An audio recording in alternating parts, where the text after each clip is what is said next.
guys, make sure to like and subscribe. We're going to be talking about why YouTubers are quitting YouTube. Now, as we all know, YouTube used to be an individual platform where people like Ja and PewDiePie and other creators who could sit behind a camera and become popular on the internet, which is what every YouTuber used to be and used to dream about. Nowadays, YouTube has turned more corporate more than ever. And YouTubers have now started in 2024 to stop doing YouTube and retiring from YouTube altogether. Some have just went under the radar and just decided to quit.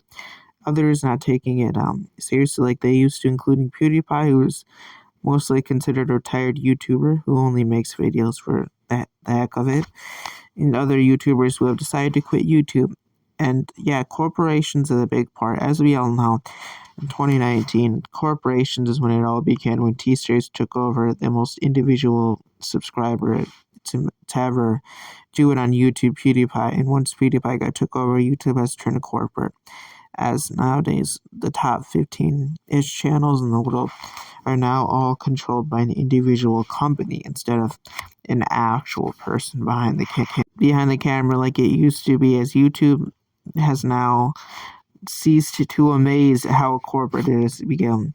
As it used to be a platform that was decorporatized, meaning that anybody could shoot a video and it could blow up. But nowadays, it's more towards what company can produce the most videos in a day. Like T-Series produces so many videos in a day that the individual creator could not possibly create. As T-Series and other companies like Cocomelon and Sony and a few other ones and a few other brands as well have now become the medium in YouTube, as YouTubers have become more or less extinct in this world of YouTube in this day and age, which has led YouTube in a downward spiral, as a lot of YouTubers who make videos do not consider this platform a platform in which they want to be on. YouTube has pretty much alienated their image and what it used to be, and everything nowadays is corporate for YouTube. Whatever makes YouTube the most money, whatever makes YouTube the biggest in ad revenue is typically companies, and those companies can make some damn good ad revenue for YouTube. And YouTube acknowledges that nowadays it's not about the people who make the videos, it's about the companies that can envision YouTube in a different type of medium, a way so that YouTube can have companies dominate, and also companies themselves also pump out a lot of money and stuff like that, so YouTube can make a lot of dollars off of that, which they probably are, let's be honest. YouTube is definitely one of those platforms where you're not going to be making a lot of money. I mean, typically YouTube keeps a lot of their revenue that they do sponsor.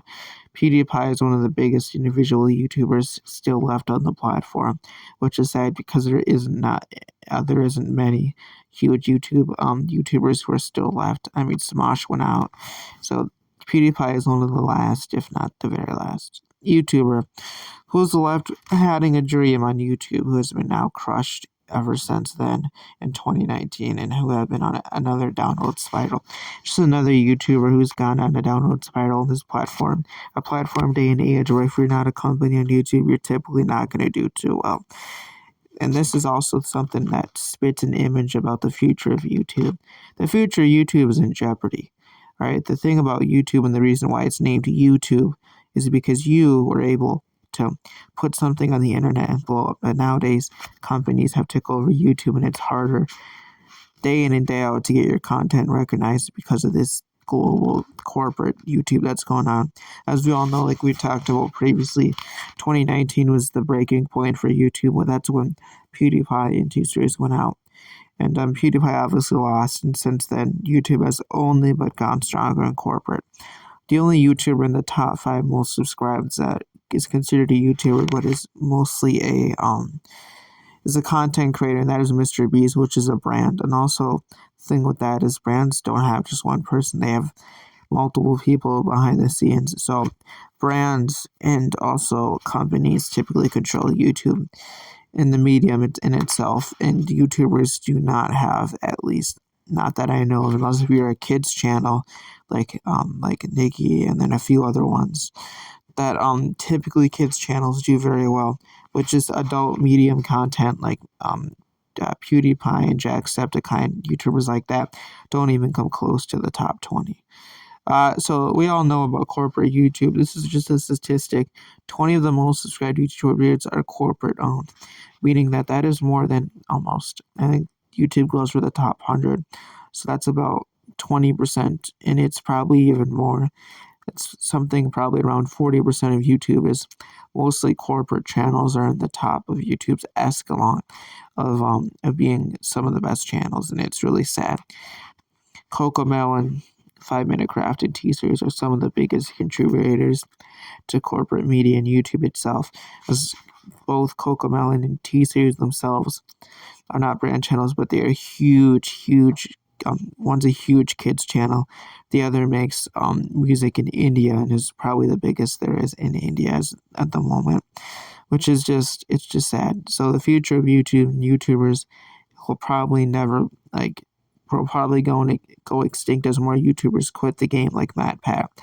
It continues to be a downward trend as YouTube will probably go to a corporate sale where you'll start seeing less and less YouTubers and more corporate businesses running channels. And that's exactly the future that YouTube is going. It's going to be a digital era medium where corporate takes over YouTube, and people like they already are YouTube's probably gonna lose their value once that happens, because people are going to realize that YouTube is nothing more than a corporate scheme and game that they're going to play. I'm going to see if people will still watch. And that's a sad thing, is a lot of these kids, like the kids content channels that are corporate, they'll always have a future because kids will always be on YouTube.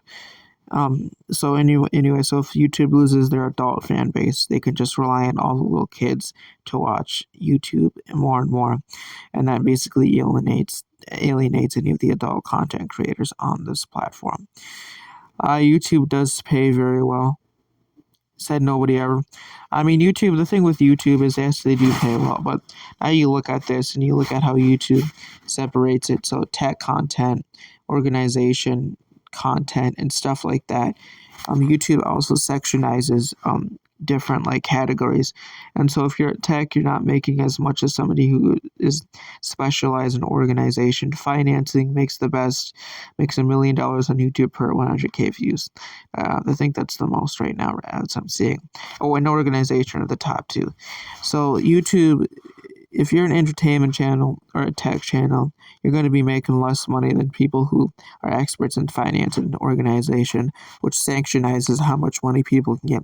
And it's a restriction, and this restricts YouTubers from making as much money or having a high ceiling of getting as much money as other content creators, which is not good. I mean, it definitely alienates a lot of people on each end of the spectrum of the YouTube scale.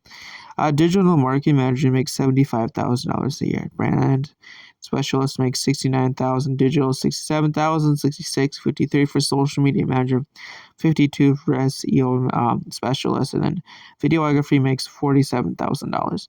Now I should highlight videography, but videography, like YouTube, is one of the less productive mediums in the market right now.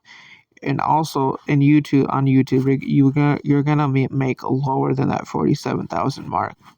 So that 47,000 mark is basically the base, and the floor of YouTube is, I think, for videography is somewhere between 50 to 56K, which is not great, and it could be a lot better, which brightens up the point that YouTube only cares about what makes them money.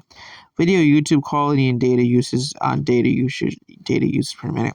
YouTube, to produce a YouTube video, it takes, like I'm doing right now, it takes a lot of data. So if you don't have a big computer or like a Mac or something of that nature, making videos for YouTube is hard to just do it on a phone or other technology. So YouTube, you have to have at least somewhat of money to have a huge platform on YouTube, because videos take a lot out of a device. The memory and all that, it loses it pretty quickly. So YouTube also becomes a hassle. And so what you'd like to see from YouTube going forward is you want to see like a lot less of data being produced. But YouTube loves to waste your data and stuff like that. And so you can see why YouTube can be a hassle for some YouTubers who can't afford big computers and stuff like that. It definitely does play a big role in being a YouTuber and why it's gone downhill from there. Global YouTube ad revenue forecast, so it's been going up. So right now it's at 30 million annually, which is a pretty big margin. And some of that money that YouTube makes from ad revenue, you aren't going to see the day unless if a lot of people buy your product, like Mr. Beast. And if there's not many Mr. Beasts around this world, so the thing is, it's about ad revenue and how much you can get out of your customers. And a lot of these, even some of these bigger channels, really struggle with producing enough ad revenue to have a big channel and then keep their financing under budget and stuff like that. So ad revenue is important for a big budget YouTube channel, and it definitely is a hassle because if YouTube puts any more of a cap that they already have on ad revenue, your channel gets worse, and YouTubing just gets harder and harder each time you try and upload a video. MatPat obviously quit YouTube and is one of the biggest celebrities to do so in quite some time. And I think the reason why MatPat and many other YouTubers have decided to quit YouTube is just the fact that it becomes too much, and the fact that YouTube is now becoming a corporate based, because corporate companies can make more videos, produce in less time, and also use as much data as they want without wasting anything. And they also make a lot of money on dumbfounded ideas that people just will watch for no reason. People like MatPat and PewDiePie have definitely become a thing of the past on YouTube. And it's sad. It's really sad, but MatPat has moved on from YouTube, and a lot of other YouTubers have done so, and more are probably to come, as this will now be where YouTube will swing the future of corporate media, and YouTube is definitely going to go downhill. YouTube's on a downward spiral, and I don't see it ending. So as we say goodbye to MatPat in 2024, other YouTubers are about to follow the list. And there's going to be a huge thing with YouTube when content creators leave. It's going to be a big problem. And not only is that going to go on, we have a thing called YouTube Kids, which continues to get a lot of kids to watch things like Bluey and other channels that aren't very informational for kids and really do not have any value. But the thing with these channels is they're becoming so big, they're getting so many subscribers, likes, and views that the average YouTube Kids channel beats any content creator.